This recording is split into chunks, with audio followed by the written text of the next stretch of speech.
ခုနေခါမလေးတဲ့ရွယ်ကြည်ရင်တော်လေ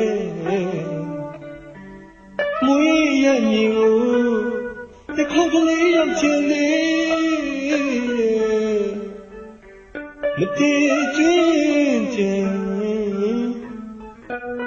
ကြောင်းနေဖို့တငယ်ချင်းနဲ့အော်ပလေရာယူချူသူရဲ့ချစ်မောင်ရဲ့လှသမျက်နာပပဝေးကိုလာအခုနေခါမအော်ဘယ်လိုရှိပါမလဲရဲ့လို့ဒီစားမြောကမြင်စားနေလေ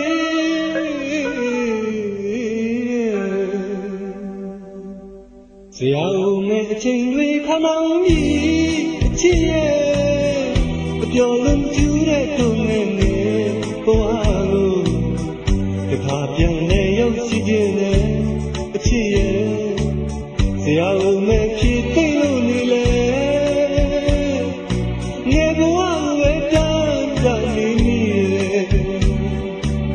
ဇရာဦးမဲ့အချိန်တွေခမောင်းပြီးအချစ်ရဲ့အပျော်လုံးကျူးတဲ့ထုံငယ်နဲ့ဘဝကို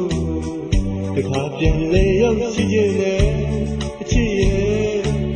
ဇရာဦးမဲ့ဖြစ်သိလို့နေလေငယ်ဘဝဝဲတန်းတနေနေ